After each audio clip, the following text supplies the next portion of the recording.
నమస్తే.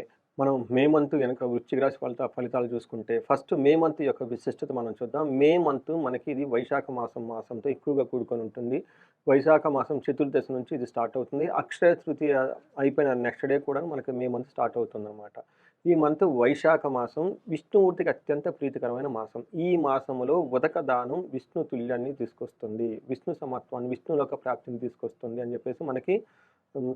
శాస్త్రాల్లో వివరించబడింది. అంటే ఈ ప్రకారం గనక చూసుకుంటే ఉదకం నారాయణీయం అంటారు. అంటే మంచినీటిని దానం చేసిన ఉదకం అంటే నీరు. తర్వాత మంచినీటిని దానం చేస్తే ఈ టైంలో మనుషులకు కానివ్వండి, లేదంటే పశువులకు కానివ్వండి, జంతువులకు కానివ్వండి ఎంతో పుణ్యం వస్తుంది. తద్వారా ఈ మాసంలో చేసే యొక్క పుణ్య కార్మలు, దాన ధర్మాల వల్ల మనకి విష్ణులోకం ప్రాప్తిస్తుందని చెప్పేసి పురాణాల్లో వివరించడం జరిగింది. మనకి దీన్ని ఒక మంచి సదవకాశంగా తీసుకొని ఎలాంటి నక్షత్రం వాళ్ళైనా సరే, ఎలాంటి రాశి వాళ్ళైనా గానీ, మనం ఈజీగా నీటిని గనక దానం చేస్తే చాలా మంచిది. దీనికొక ప్రొసీజర్ ఉంటుంది.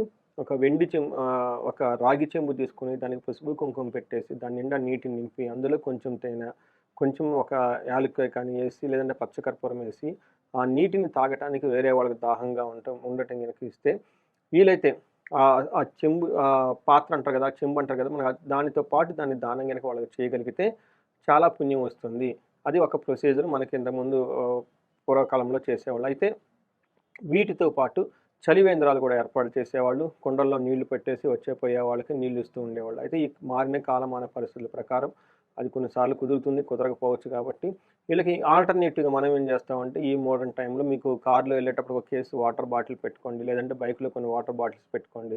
వెళ్ళేటప్పుడు దారిలో ఎవరైనా గనక ఒంటరిగా నడిచి వెళ్తున్నా, దాహంగా ఉన్నా గానీ ఎక్కడన్నా కూడల్లో ఆగేసి వాళ్ళకి ఆ బాటిల్ దానం చేసేసి వెళ్తే ఎంతో పుణ్యం మీకొస్తుంది. ఇది మీరు ఒక సింపుల్‌గా ఒక బెస్ట్ రెమెడీ అని అనుకొని చక్కగా చేస్తే ఎంతో ఉన్నతమైన స్థితి మీకు కలుగుతుంది. అయితే మనకి వృశ్చిక రాశి వాళ్ళకి మే మంత్ గనక చూస్తే ఎలా ఉంటుందంటే, ఫస్ట్ ఇందులో ఉన్న నక్షత్రాలు గనక మనం చూసుకుంటే, ఇందులో విశాఖ 4 పాదం, అనురాధ 1, 2, 3, 4 పాదాలు, జ్యేష్ఠ 1, 2, 3, 4 పాదాలు ఇవంతా మనకి వృశ్చిక రాశిలో ఉంటాయి. పేరు బలం ప్రకారంగా మనం చూసుకుంటే తో, నా, నీ, ను, నే, నో, యా, ఈ, యు అన్న అక్షరాలంతా కూడా మనకి వృశ్చిక రాశిలో ఉంటాయి. మనకి ప్లానెట్ యొక్క స్థితిని బట్టి మనం గనక చూసుకుంటే, సూర్య సంచారం వృషభ రాశిలో, బుధ సంచారం మేషంలోను, శుక్రుడు సంచారం మీనంలోను, కుజుడు కర్కాటక రాశిలోనూ ఉన్నారు. ఈ యొక్క ఈ స్థితితో పాటు మే మంత్‌లో 3 గ్రహాలు కూడా మారుతూ ఉన్నాయి. అవి వచ్చేటప్పటికి శుక్రుడు, రాహుకేతువులు గురువు, రాహుకేతువులు రిపీట్ గురువు, రాహుకేతువులు మారుతూ ఉన్నారు. ఈ యొక్క గ్రహస్థితిని బట్టి మనం గనక చూసుకుంటే, ఈ మాసం అంతా వీళ్ళకి ఒక నార్మల్‌గా ఉండే అవకాశం ఎక్కువగా ఉంది. తటస్థంగా ఉండే అవకాశం ఎక్కువగా ఉంది.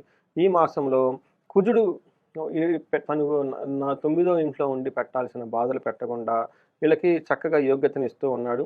అలానే ఈళ్ళకి రావాల్సిన సక్సెస్ రాకుండా కొంచెం ఆగిపోయే నిదానమయ్యే అవకాశం ఎక్కువగా ఉంటుంది.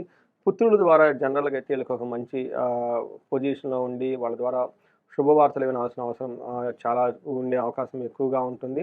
అయితే విపరీత వేద ఉండటం వల్ల ఇప్పుడు మనం చెప్పుకున్న పరిస్థితులు ఏవైతే ఉన్నాయో వాటిని తక్కువగా అనుభవించే అనుభవంలోకి వచ్చే అవకాశం ఎక్కువగా ఉంది. ఒక రకంగా చెప్పాలంటే ఒక్క సూర్యుడు తప్ప మిగతా గ్రహాలన్నీ ఈళ్ళకి అంత ఏమి తటస్థంగా ఉన్నాయి. అంటే ఈ మంత్ గనక మనం చూసుకుంటే ఒక సామాన్యంగా ఉండే మంత్ ఈ వృశ్చిక రాశి వాళ్ళకని మనం చెప్పుకోవాలి. సెవెంత్ హౌస్‌లో సూర్యుడు ఉండటం వల్ల ఏమవుతుందంటే ఈళ్ళకి సామంత జన విద్వేషః దారాపీడాసుతామయం ఉత్సాహ భంగ కార్యాణి గోచారస్తే సప్తమే రవు. ఏడో ఇంట్లో గనక రవి ఉండటం వల్ల సామంత జన విద్వేషః సామంతులంటే ఈళ్ళ కింద పనిచేసేవాళ్ళు, తర్వాత ఈళ్ళ సబార్డినేట్స్ కానివ్వండి, తర్వాత ఎంప్లాయీస్, సపోర్టింగ్ పీపుల్ ఎవరైనా ఉంటే వాళ్ళ నుంచి ఆహ్, గొడవలొచ్చేస్తాయి. అయితే ఎంప్లాయర్‌కి కానివ్వండి, లేదంటే మన దగ్గర పనిచేసే వాళ్ళు ఎవరైనా ఉంటే వాళ్ళతో ఎంప్లాయీస్‌తో గొడవలయ్యి అవకాశం ఎక్కువగా ఉంటుంది. దారాపీడ సుతామయం. దారాపీడం అంటే స్పౌస్ రిలేటెడ్ ప్రాబ్లమ్స్ ఎక్కువగా ఉంటుంది. తర్వాత సుతామయం సంతానానికి కూడా అనారోగ్యం వచ్చే అవకాశం ఎక్కువగా ఉంది. అంతేకాకుండా ఉత్సాహ భంగకారిణి. ఈ మంత్‌లో మీరేదైనా గనక పని చేస్తుంటే వేరే వాళ్ళు మీ యొక్క ఉత్సాహాన్ని నిరుత్సాహం కలిగే విధంగా ఆటంకాలు పెట్టేసి ఆపేస్తూ ఉంటారు. అంటే ఒక రకంగా గనక మనం చూసుకుంటూ ఉంటే ఈళ్ళకి ఆటంకాలుంటాయి. మిమ్మల్ని నిరుత్సాహపరిచే వాళ్ళు ఉంటారే కానీ ఓవరాల్‌గా ఈ మంత్ అంతా ఈళ్ళకి చాలా బాగుంటుందని మనం చెప్పుకోవాలి. కుజుడు ఈళ్ళకి 9దో ఇంట్లో ఉండి ఓవరాల్‌గా గనక చూసుకుంటే ఒక మంచినే చేస్తూ ఉన్నాడు. విపరీత వేద ఉండటం వల్ల ప్రయాణాలు లాంటివి ఏమైనా జరిగినా గానీ చక్కగా అనుకూలంగా ఉంటాయి. మిమ్మల్ని ఎవరైనా గనక అవమానించాలి అనుకుంటే వాళ్ళ చేసే ప్రయత్నాలన్నీ ఫెయిల్ అవుతూ ఉంటాయన్నమాట. 12వ ఇంట్లో ఉండటం వల్ల కొంచెం హెల్త్ కాంప్లికేషన్స్, హెల్త్ రిలేటెడ్ ఖర్చులు ఎక్కువ ఉండే అవకాశం ఎక్కువగా ఉంది. 4వ ఇంట్లో ఉండటం వల్ల బంధువులకి, మిత్రులకి మధ్య మీకు గొడవలయ్యే అవకాశం ఎక్కువగా ఉంటుంది. ఆరోగ్యం ప్రకారంగా కొంచెం చూసుకుంటే జాగ్రత్తగా ఉండాలి. శుక్రుడు గనక చూసుకుంటే వీళ్ళకి బాగా చక్కగా యోగ్యతనిస్తున్నాడు. 5వ ఇంట్లో శుక్రుడు వీళ్ళకి విపరీతమైన యోగ్యతను తీసుకొనొస్తున్నారు. ఇది ఏ విధంగా అంటే దాసీభృత్య జనలాభః నిత్యమృష్టాన్న భోజనం ధనధాన్యభీష్టార్థః పంచమస్తేద్ భవేత్ భృగౌ అంటే భృగుడు అంటే శుక్రుడు గనక 5వ ఇంట్లో ఉండటం వల్ల దాసీభృత్య జనాధికం ధనలాభః. ఇందాక మనం ఏం చెప్పుకున్నాము, ఎంప్లాయీకి వీళ్ళకి మనకి కింద పనిచేసేటప్పుడు ఉన్న సబార్డినేట్స్ కానివ్వండి, ఎంప్లాయీస్ కానివ్వండి, లేదంటే ఇంట్లో ఉన్న మెయిడ్స్ కానివ్వండి, సపోర్ట్ ఇచ్చేవాళ్ళంతా వీళ్ళకి సపోర్ట్ ఇవ్వకుండా ఆపుతారు అని మనం చెప్పుకున్నాం. కానీ ఇక శుక్రుడు వచ్చేటప్పటికి అలా ఉన్నా గానీ మళ్ళా వచ్చి శుక్రుడు వచ్చేసి ముందుకు తీసుకెళ్తూ ఉంటాడు. వాళ్ళతో వీళ్ళ కింద ఉన్న పరివారం అని చెప్తారు కదండీ! ఎంప్లాయీస్ ఆర్ సబార్డినేట్స్ వీళ్ళకి మంచిగా చక్కగా సత్సంబంధాలు మెయింటైన్ చేస్తారు. ప్రతిదినము మంచి చక్కటి భోజనం చేస్తుంటారు. ధనధాన్యంలో ఎంతో వృద్ధి ఉంటుంది. ఇష్టార్థ లాభం ఏదైనా గనుక పని చేసి ఇష్టంగా చేస్తే అందులో లాభం ఉండి ఓవరాల్‌గా సుఖంగా ఉండే అవకాశం ఎక్కువగా ఉంటుంది. తర్వాత ఈ రాశిలో వాళ్ళకి లేడీస్‌ని చూస్తే జెంట్స్ చూస్తే లేడీస్ ద్వారా ఎంతో ఉపయోగపడే అవకాశం ఎక్కువగా ఉంటుంది. ఒకళ్ళ నుంచి ఒకళ్ళకి సత్సంబంధాలు ఉండి మంచి లాభప్రదంగా ఉండే అవకాశం ఎక్కువగా ఉంటుంది. ఈ రాశి వాళ్ళలో ఉన్న 3 నక్షత్రాలు గనుక గమనించుకుంటే విశాఖ, అనురాధ, జ్యేష్ఠ 3 నక్షత్రాలున్నాయి.